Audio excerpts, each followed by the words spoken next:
What's up mga ka-hungry mom? Welcome kayo sa serye ng mga kolehiyalang kapos. Wala daw pera si Teacher Cathy. Di na naman tuloy ang subject. Pero para hindi mauwi sa wala lang ang maagang uwian, nag-decide kami na pumunta at magluto sa aming paboritong si absent girl, si Hazel. Eto na nga't naglakad na ang tatlong pulubi. Mga walang perang kolehiyala na yan. At may pag-flex-flex pa nga sa aming university. Pupunta nga pala kami sa palengke para pumili ng aming mga kinakailangan sa aming pagluluto. Ang lulutuin nga pala namin for today's video ay tinatawag na churros bata twist. Dahil sa video na ito ay mapapanood ninyo ang dalawang klase ng flavor ng churros na kahit kailan ay hindi pa natitikman. Kaya kung gusto nyo ng masarap at masustansyang churros, tapusin nyo na lamang ang video ito dahil ituturo namin step by step para kayo ay sumakses sa paggawa ng churros. Hindi naman masyadong nagtagal ang aming biyahe dahil malapit lang din naman ang CBS Unique sa palengke at ilang minuto lang ay nakarating na rin kami. At ayan na nga, ibinigay na namin ang aming tig 25 pesos kay Manong driver. Sa Sky King nga pala kami bumaba para bumili ng plastic gloves upang maging malinis ang aming gagawing churros. Bibili na rin kami ng piping bag. Hey guys, bibili tayo ngayon. Bago kami tumaas ay iniwan nga muna namin dyan ang aming bag dahil bawal nga daw itong dalhin sa taas. And since sira nga raw ang escalator ay naghagdan na lamang kami para makapunta sa second floor. Natakot pa nga kami dyan dahil akala namin ay lumilundol pero ang sabi ng guard ay ganun daw talaga ang kanilang hagdan. After nga ng shakeable moments ay diretso pa rin ang aming goal sa paghahanap ng aming gagamitin sa paggawa ng churros.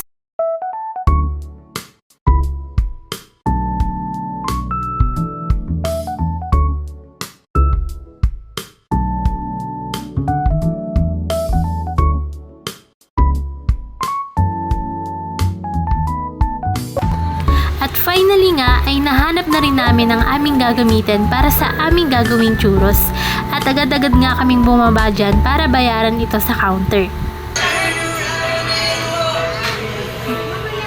Mamimili na lang sa girl pa yung kanta.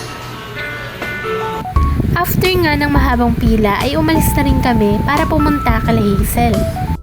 At after nga ng ilang minutes ay narating na rin namin ang bahay ni ate mo Hazel. At tignan nyo naman ang mga person, akala mo ay hindi naiinitan. At ayan na nga, kinatok na namin ang bahay ni ate mo Hazel at agad niya naman tong pinagbuksan. Sinabi namin sa kanya na magluluto kami ng masustansyang churros at agree at G naman ang mga person.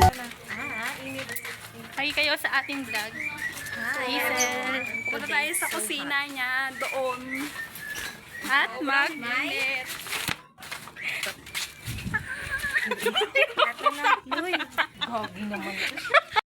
Carrots! Kamote! Banana! Simulan na. At ayun na nga mga guys, as you can see, nandito kami ngayon sa malawak at preskong bukirin ni ate mo Hazel. At ayan na nga, pinrepare na ni Teacher Jane at Teacher Hazel ang mga kinakailangan sa pagluluto. Meron kaming carrots, kamote, 2 itlog, asukal, condensed, harina at margarine. At as you can see kanina sa Sky King, ang binili lang namin ay piping bag at plastic gloves. Dahil ang lahat naman ng mga ingredients ay available sa malaking tindahan ni ate mo Hazel. After naming ayusin ang mga ingredients, ay gagawin na nga namin ang unang step para sumakses sa paggawa ng churros. At ayan na nga, binalatan na namin ang carrots at kamote para ilaga at palambutin.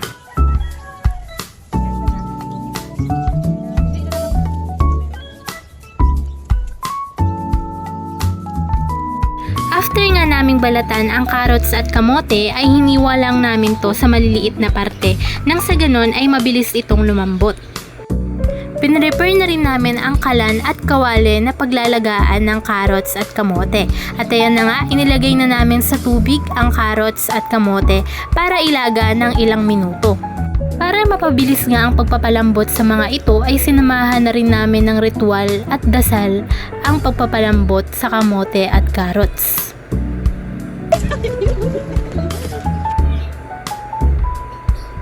Para naman sa step 2 ng pag-success ay nihanda na nga namin dyan ng condensed, itlog, margarine, harina, asukal at ang aming mga nilaga. After nan ay pinainit na namin ng kawali. Sunod naming inilagay ang margarine para ito ay tunawin. Nang matunaw na ang margarine ay nilagyan namin ito ng tubig.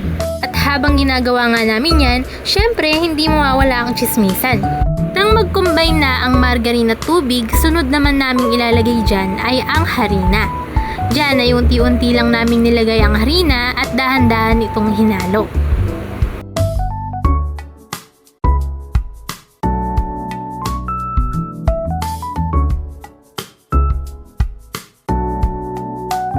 Habang inahalo nga yan ay dinagdagan pa namin ito ng konting tubig at nilagyan na rin namin ng konting condense. Nang sa ganon ay magkaroon ito ng tamis.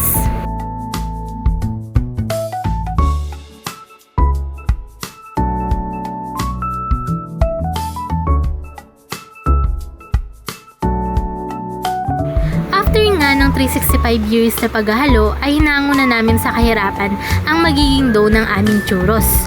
Sunod naman namin gagawin ay imamash namin ang kamote sa pinaglagyan ng dough. After namin itong imash ay lalagyan naman namin to ng asukal nang sa ganon ay magkaroon ito ng tamang tamis. O wag kayong judger guys, malinis yan. After nan ay nilagay namin ng kalahati ng dough sa minash naming kamote at nilagyan namin to ng itlog. Hinalo-halo lang namin yan gamit ang aming masasarap na kamay at kapag ganito na ang consistency ay isa-set aside na muna natin yan. Same process lang yung ginawa namin sa carrots, nilagay namin yung kalahati ng dough, nilagyan ng itlog at ng konting asukal.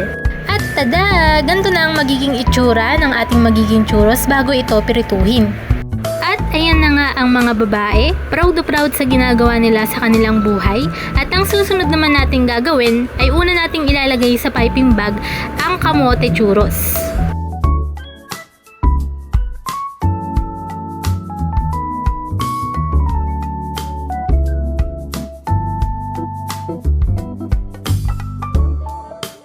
Para naman sa step 3 ng pag-success ay nagpainit nga lang ako dyan ng mantika sa kawali. At hinulma ko ang kamote churros gamit ang piping bag at kinupit ito sa tamang laki. Oh, alam ko yung naiisip nyo, pero hindi yan yung ano.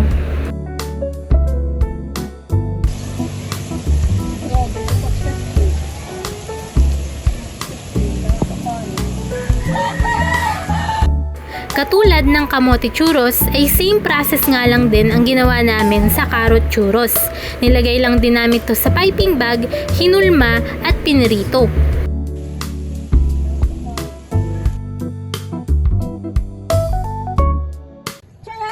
This is our finished product. Oh, this. Ayan, at next pa nga dahil proud na proud ang mga person sa ginawa nilang product. Ano, kamote muna. Sige, ito na lang pala. Ang tigos, girl. Ano ang tigos? Ay, puto. Kunwari.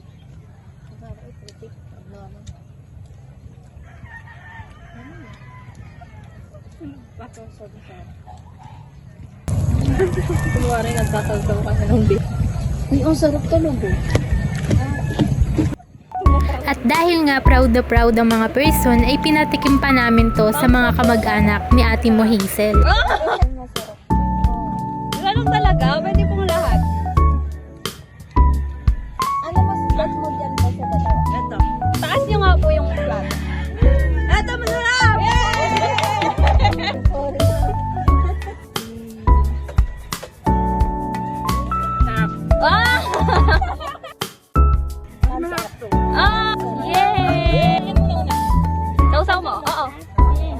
Pati nga ang mga chikiting ay gustong gusto ang aming churros. Sarap! Ganun. Ganun ka.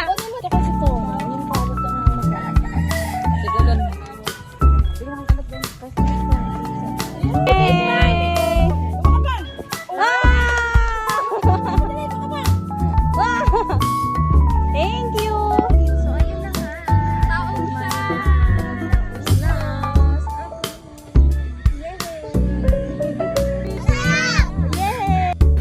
ayun na nga, sumakses step by step ang mga person. Kaya naman kung gusto nyo ng masarap at masustansyang churros sa halagang 180 pesos, gawin nyo na rin to. Yun lamang at maraming salamat sa panonood!